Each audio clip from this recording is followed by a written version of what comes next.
Hi there everyone, I'm Puretsu Pizza Power and this is episode 9 of WCW 1992 Dangerous Days. We are at the beginning of our second month of the save, February, and we are just 8 days away from Superbrawl 2, so not long awaits us until that event.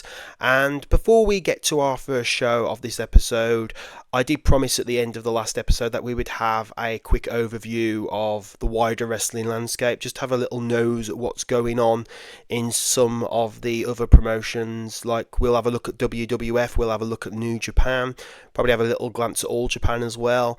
And I see we've got a few news articles that concern WCW. The first being that Bill Kazmaier is now gone after not having his contract renewed, so goodbye Bill.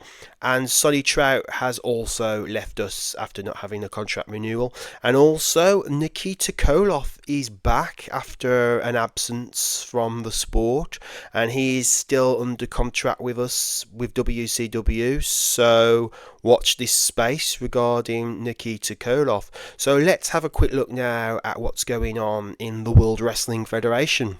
So over in the World Wrestling Federation, the worldwide leader in sports entertainment, which probably won't be changing for a great deal of time, if ever, they have really diverged from reality in one respect, because the Macho Man Randy Savage turned heel in January, and he has got his faction formed now with the man who was his rival, Jake the Snake Roberts, and they've got the Nasty Boys in that faction, and they've formed the Front.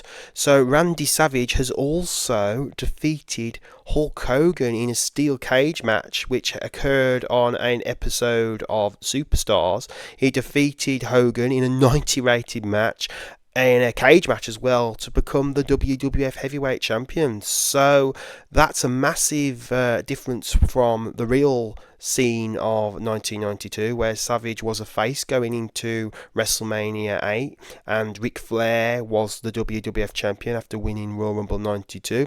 So even though the vacant WWF Heavyweight Championship wasn't on the line in the Royal Rumble in this timeline, Ric Flair did win the Rumble match, as was the case in reality.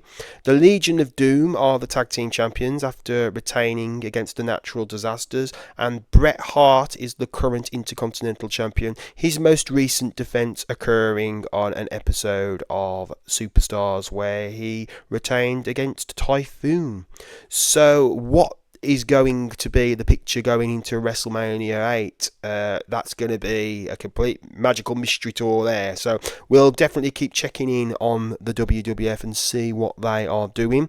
Two other points of interest. Haku left the WWF. He could be an interesting signing for us.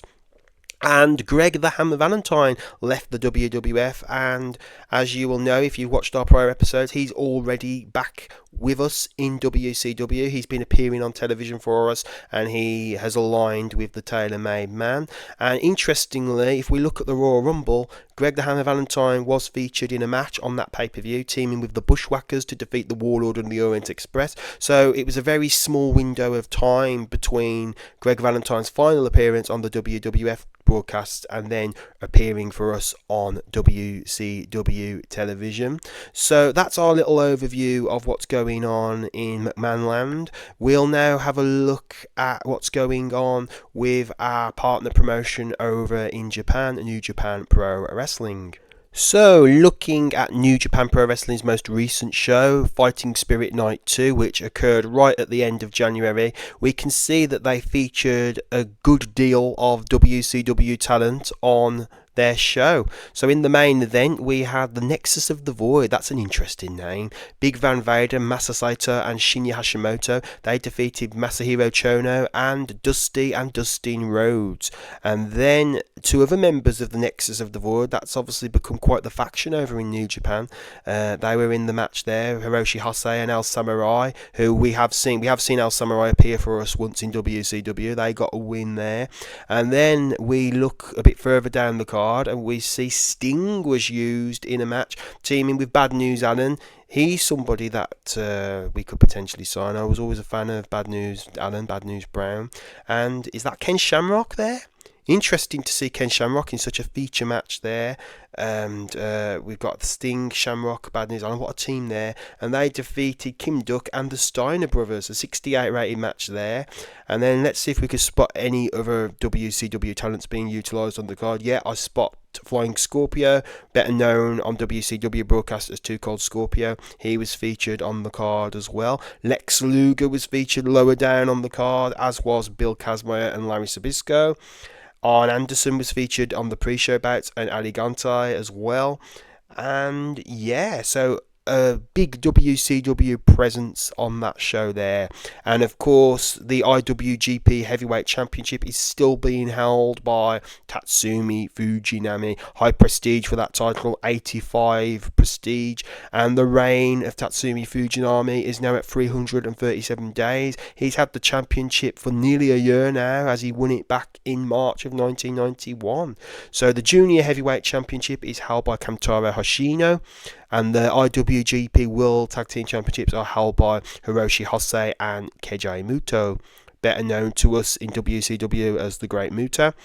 And yeah, they will have the G1 Climax coming up a bit later in the year, so that'll be interesting to see how that goes. Let's see if in this save Masahiro Chono repeats and he becomes Mr. August, as he became known for in reality. And yeah, let's have a quick glance at All Japan Pro Wrestling now. So, over in Giant Baba's glorious home of Kings Road, All Japan Pro Wrestling, who are just sitting one underneath New Japan right now, ranked 4th in the world, we see that Jumbo Tsuruta is the current Triple Crown holder, and his reign has actually been going longer than Tatsumi Fujinami's IWGP Championship reign over in New Japan, because Jumbo has held the Triple Crown since January of 1991. And I just have to say, if you've never seen Jumbo Tsuruta wrestle, do yourself a favour and bring that joy into your wrestling life, because the matches that this man had were absolutely incredible. In fact, right now, at the time of recording this, there is a documentary up on YouTube from a great YouTuber by the name of Kim Justice, and Kim has done a brilliant documentary about Jumbo that I would highly recommend to anyone to watch. Looking on, we see the Tag Team Championship here in All Japan, is held by the Miracle Violence Connection, a wonderful team of Dr. Death Steve Williams and Bam Bam Terry Gordy. The Unified World Tag Team Championship reign has been going on. It's a fresh reign because they only won the titles from Kawada and Misawa back in December of 91, and their Junior Heavyweight Championship is being held by Tsuyoshi Kikuchi, who beat Masanobu Fuchi for the title. And that is also a relatively young reign, as it only started at the very end of January. And the All-Asia Tag Team Championships are held by the Fantastics, Tommy Rogers and Bobby Fulton. And as we glance at the independent scene in the United States of America, Eastern Championship Wrestling, who we've been keeping an eye on, and they have got Sting on loan, which is quite interesting. They have still not yet ran another show. They only ran the one show in January that we looked at on a prior episode. They are sticking to one show a month at the moment, but we'll keep tabs on them, especially to see how they use the Stinger. And I want to have a glance now at another startup promotion out in the South, Jim Cornette's Smoky Mountain Wrestling, and they have held their first television taping, and on that taping we can see that Paul Orndorff, Mr. Wonderful, he defeated Ivan Koloff to become the first Smoky Mountain Wrestling heavyweight champion. So we'll definitely be keeping tabs on Smoky Mountain Wrestling just to see how they grow. And we'll have a quick look as well. We'll go over to Memphis and we will see what is going on in the USWA. So in the USWA we can see, is it Jerry Lawler who's the champion? Oh no, it's not. It's Eddie Gilbert. Hot Stuff Eddie Gilbert is the current champion, and his reign is recent. It began on the 20th of January. Kamala is no longer the USWA Unified World Heavyweight Champion, and the Southern Heavyweight Championship is held by Eric Embry, who defeated Dr. Tom Pritchard back in December of 91. Their women's championship is vacant, and the Moondogs are their current World Tag Team Champions. So on to WCW action now, and it's the Power Hour being held at the Broadbent Arena. We have some pre-show bouts to kick things off. Tracy Smothers defeats the Italian Stallion in the first one. Terrible pre-show bout, and the win came via way of submission after 7 minutes and 30 seconds of action.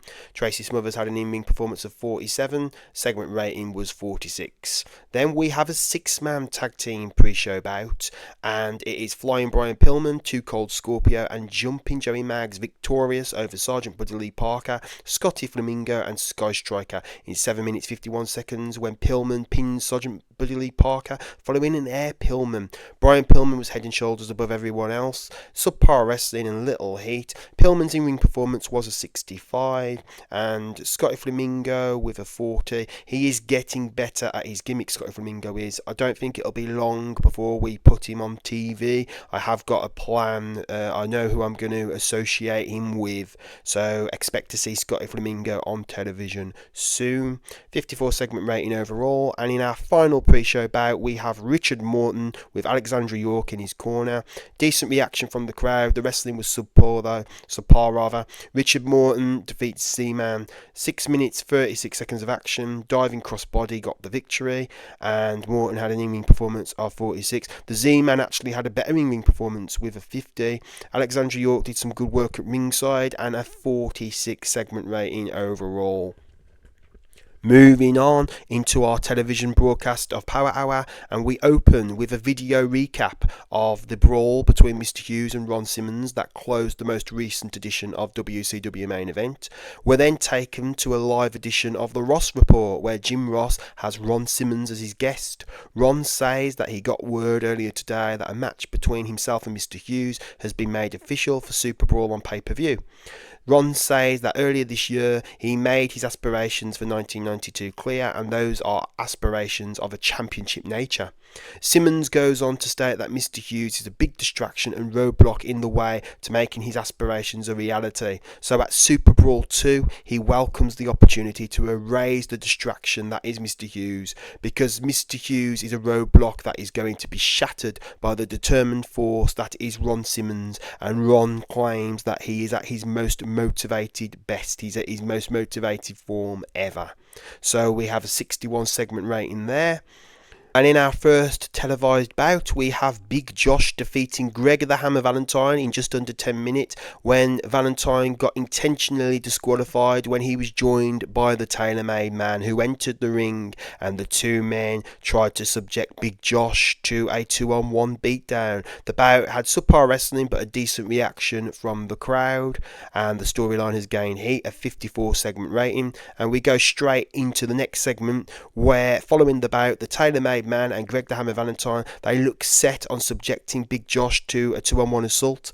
This plan is cut off in its tracks due to the shocking arrival to the ringside area of Aligantai, who makes it apparent that he's here on the side of Big Josh, so it seems Big Josh has got some bigger backup. As the Giant steps into the ring, the Tailor-Made Man and Greg the Hammer Valentine decide to retreat from it, not wanting to attempt to square up to the intimidating Argentinian on this night. So a 48 segment rating there, and Big Josh has got an ally in the form of the returning Aligantai.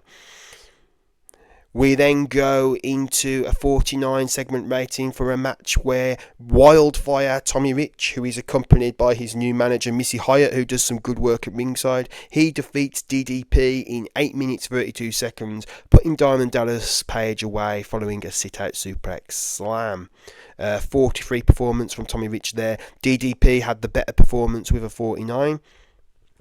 We go into an interview segment following the match where Gordon Soley gets some comments from Wildfire Tommy Rich and his new manager Missy Hyatt, and they claim that they are the hottest duo in WCW right now, with the relit fire that Tommy Rich has with the wrestling skills and the hot presence that is Missy Hyatt in both her appearance and her managerial intellect.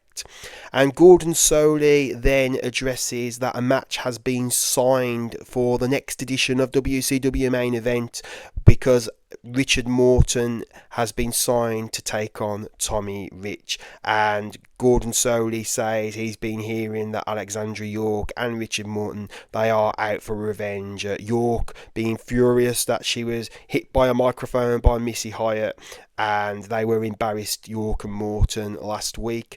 And Missy Hyatt says she welcomes the chance to embarrass Morton and York further in the ultimate fashion when Richard Morton is pinned 1-2-3 by Wildfire Tommy Rich, and all that is left of Richard Morton is scorched earth, as Tommy Rich, with this new focus where he knows what he's capable of, he knows what he's accomplished in the past, he knows what he's capable of accomplishing in the future, he is going to welcome the chance to leave scorched earth out of Richard Morton and move onwards to better things in 1992.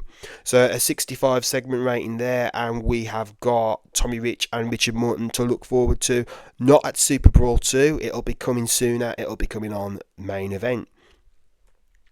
Moving on, and we have the natural Dustin Rhodes, and he defeats Rip Rogers following a running bulldog. 6 minutes 54 seconds of action, decent reaction from the crowd, and Rhodes had an in-ring performance of 62.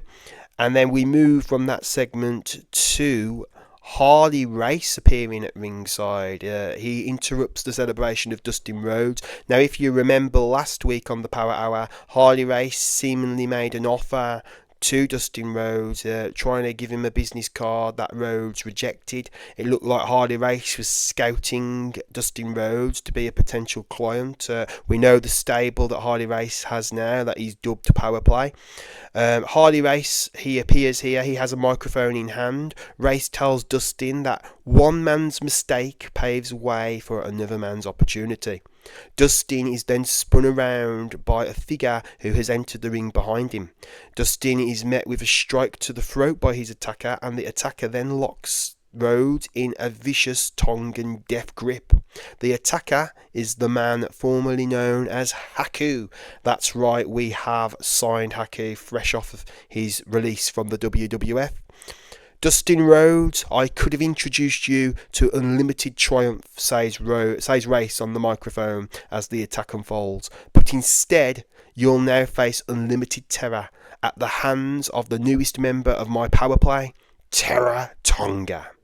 So Terra Tonga has arrived here in WCW, and he is the newest member of Harley Race's Power Play faction. The performance of Harley Race was good in this segment. Terra Tonga, he debuted with a savage gimmick, and it's got an initial rating of adequate. And Harley Race clearly enjoyed having the freedom to go off script. He performed well in this one. Moving along to our main event, and it's a 6-man tag, a very good one at that. Scott Steiner, Barry Windham and Ricky the Dragon Steamboat defeat the Dangerous Alliance trio of the Enforcer Arn Anderson, Beautiful Bobby Eaton and the Cruncher Larry Sabisco. The finish comes after 13 minutes 59 seconds of action, with Scott Steiner using the Frankensteiner to put Arn Anderson down for the count of 3. The match was designed so the wrestlers could go out and steal the show, which the 75 segment rating shows that they did. Ricky Steamboat was head and shoulders above everyone else in the match, and what a performance stat there, 88 for Ricky Steamboat. And Arn Anderson seemed off his game in this one. Wendy Richter was at ringside for Ricky Steamboat. She did some good work, they play off each other well, and Paulie Dangerously in his usual good form, doing some great work at ringside. The match got the crowd buzzing, so a great way to finish that edition of the Power Hour, and we have a 68 overall rating for that episode. We now move along into more action. And carrying our action from the Broadbent Arena in front of 6,600 people, we move on to World Championship Wrestling. So a few pre-show bouts beforehand, one of those being a 6-man tag, which sees Johnny B. Bad, Junkyard Dog and Marcus Alexander Bagwell put away the trio of Bob Cook, Hollywood Bob Holly and Sergeant Buddy Lee Parker in 6 minutes 49 after Marcus Alexander Bagwell pinned Sergeant Buddy Lee Parker. Johnny B. Bad was head and shoulders above everyone in that bout, and it didn't have much heat and terrible wrestling. Junkyard Dog was really off his game, unfortunately, and Johnny B. Bad's performance was a 52, which was by far the best of the match. Moving on to another dark match, and the Diamond Stud puts away Jim Boss in 6 minutes 2 seconds following a Diamond Death Drop. Terrible match here, and that is due to Jim Boss. That is chronic. 14 in-ring performance. Whoa. So 36 segment rating there. Moving on, and we have televised action now. Our first bout of World Championship Wrestling is a good one. 6-man tag. Ricky the Dragon Steamboat, Rick Steiner, and Gentleman Chris Adams. They go to a draw with the Dangerous Alliance trio of Stunning Steve Austin, the Enforcer Iron Anderson, and the Cruncher Larry Sabisco in 13 minutes 37 after a double count out when the referee lost order between these two trios. In-ring work, the best of the match was Ricky the Dragon Steamboat. Chris Adams was the weak link in this one, unfortunately. He was struggling to keep up with everybody else's in-ring performance. Chris Adams with a 49, whereas Ricky Steamboat with a great 88 there. And everybody else had a decent in-ring performance there. And the match got the crowd hotter. Paulie Dangerously did good work at ringside. The show got off to a strong start, and Ricky Steamboat and Wendy Richter once again make for a good pairing, playing off each other well. She was there at ringside at the side of the Dragon, and a 73 segment rating starts our show off strong. And then we go straight into an interview with the legendary Lance Russell conducting an interview with Cactus Jack, and Cactus Jack discusses a bout that's scheduled between him and Big Van Vader one-on-one at the upcoming Superbrawl 2 pay-per-view. Cactus Jack says that most men would have the sense to be intimidated by Big Van Vader, but madness gives way to sense when it comes to Cactus Jack, and he's the right kind of crazy to face a monster like Vader head on, and that's exactly what he's going to do at Superbrawl 2. And he says that Vader should fear the monster that lives within his mind. It's going to be the monster versus the madness, and he warns that he will not be held responsible for just what transpires when these two are put together in a ring at Superbrawl 2, and he warns parents, put your children to bed before this one, because it's going to get ugly. 52 segment rating there, and then we move on to a tag team match. Flying Brian Pillman and Too Cold Scorpio, they defeat the Young Pistols. Decent match here, with Pillman getting the pinfall over Steve Armstrong following an air Pillman. 7 minutes 35 seconds of action. Brian Pillman was head and shoulders above everybody else in terms of performance, though Too Cold Scorpio, he's only been on TV a few times, he's doing decent. And Brian Pillman and Jushin Thunder Liger for the light heavyweight title. It is set for Superbrawl 2. Unfortunately, we have not been able to use Liger on TV these last couple of weeks because he's doing so much work for New Japan Pro Wrestling.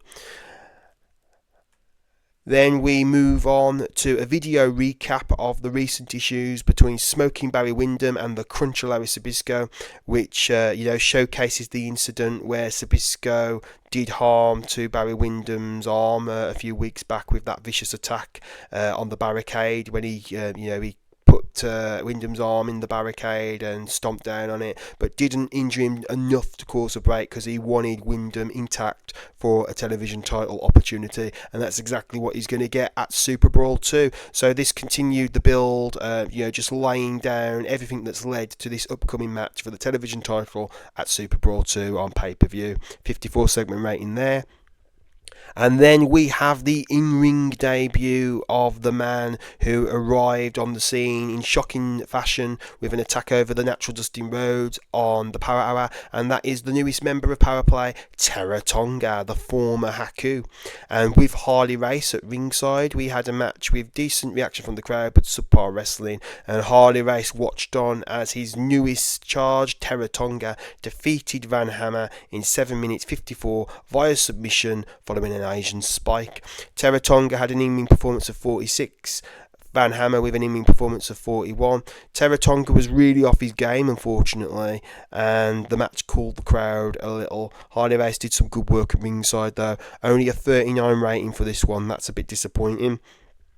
And then we move straight from that to an interview. So Harley Race is interviewed by Jesse the Body Ventura, and he's not only backed up by the victorious Tonga from the prior match, but Mr. Hughes arrives on the scene. And Race's comments are directed at Dustin Rhodes. He shows no remorse for the attack he orchestrated with Tonga, doing what he did to Dustin Rhodes on the Power Hour. Race says Dustin had every opportunity to make the smart move, and now he's got to pay the consequences for making the wrong move. And going up against Harley Race in any circumstance in this profession is the wrong move, as Dustin found out. And then he focuses attention on Ron Simmons, and he says he heard the comments of Ron Simmons on the Power Hour talking about how Mr. Hughes is going to be a roadblock his shatters on way to pursuing his championship aspirations. And Harley Race says it's nice to have a focus on aspirations, but not at the expense of being blind to reality. And reality is Mr. Hughes is an obstacle that Ron Simmons will not be able to overcome at Superbrawl 2.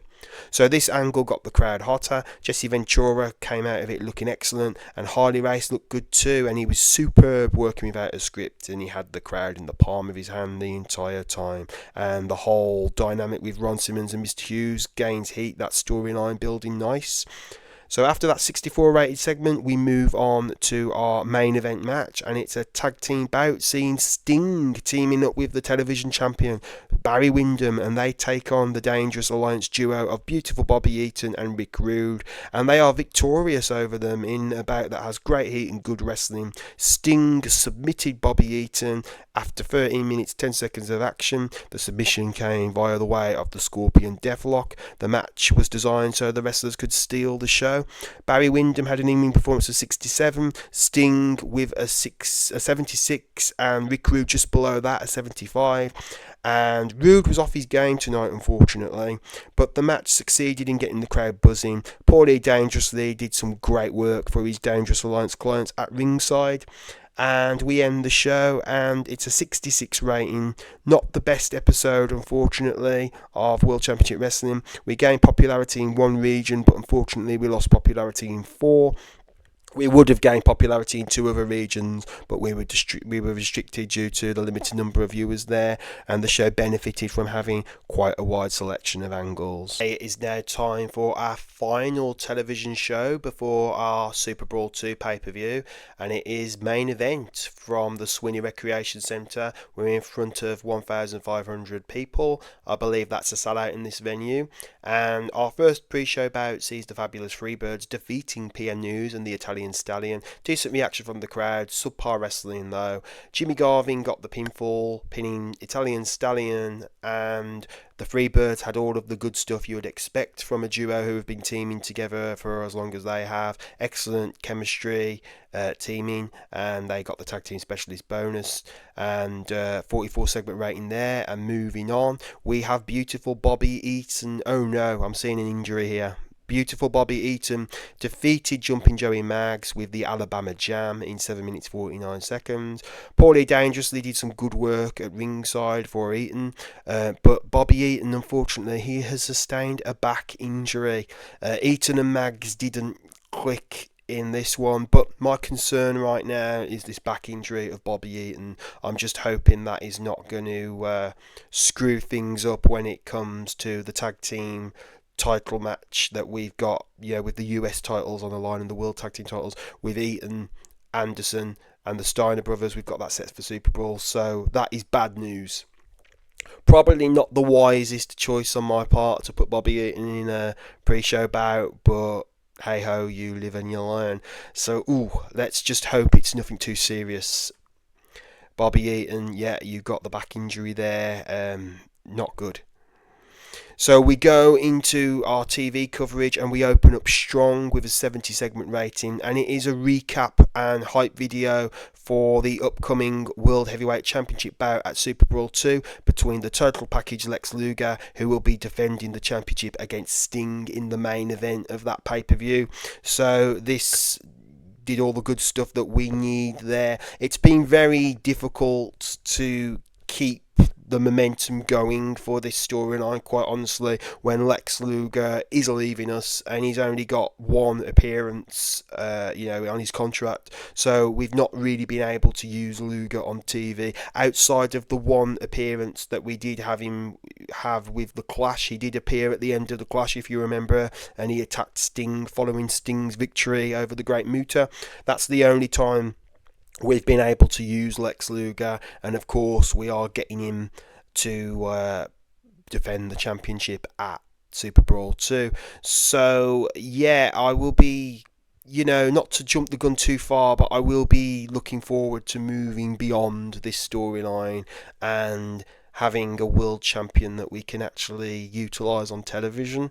So yeah, that got the show started off strong, and then we move on to a tag team bout, and it's not just any old tag team bout. The United States tag team titles were on the line here, with the Steiner brothers defending them against the guys that they won them from back at the Clash, and that was the Young Pistols. So this was a decent match, with the Steiners defeating the Young Pistols in 10 minutes 41 when Rick Steiner pinned Steve Armstrong following a Steinerizer. This was the first defence of the Steiner brothers of the United States tag team titles. Steve Armstrong was the weak link in this match, and Rick and Scott had all of the lovely perks that you would expect with them being the team that they are. Tag team specialist bonus, 56 segment rating. But straight after the match, we see the Steiner brothers are distracted by the presence of both Medusa and Paulie Dangerously at ringside. The distraction leaves the Steiners vulnerable to a sneak attack from behind at the hands of the Enforcer Arn Anderson and Beautiful Bobby Eaton. Leaving the Steiners laid out on the canvas, the World Tag Team Champions take hold of the United States Tag Team titles of the Steiners, and they raise them alongside their World Tag Team Championship belts before throwing them down on the fallen bodies of the Steiner brothers. So yeah, I am just concerned regarding Bobby Eaton and the back injury he sustained on the pre-show, but we will find out the severity of that injury after this episode of Main Event concludes. But some nice build there for what I hope will still be on, and that is the double tag team championship match at the Superbrawl 2 pay-per-view, because that is about that I am looking forward to. So fingers crossed we can still have that match. This angle got the crowd hotter, and Paulie Dangerously looked good. Unfortunately, Medusa looked dreadful during this segment. Moving along, and we have the advertised bout between former partners turned rivals Richard Morton and Wildfire Tommy Rich. So Alexandra York was at ringside for Richard Morton, and Missy Hyatt was at ringside for Rich, and we saw interference from both of the valets on part of their clients, and then we saw a bit of a tussle between Alexandra York and Missy Hyatt at ringside. So the match had decent reaction from the crowd, but subpar wrestling though. Richard Morton got the win over Wildfire Thomas Rich in 9 minutes 4 seconds, following his new finish out, the service termination, and following interference from the returning Robert Gibson. So Robert Gibson is back, and when he came out, when he was last in WCW, him and Richard Morton, they were not on the same page. However, Gibson soon made it apparent he was back on the scene to help his former Rock and Roll Express partner, and he distracted Tommy Rich to help Morton. So Richard Morton gets the win here with help from not only Alexandra York but from Robert Gibson as well. So Robert Gibson is back on the scene in WCW as a heel, and he is reunited with his former Rock and Roll Express partner. So interesting turn of events there.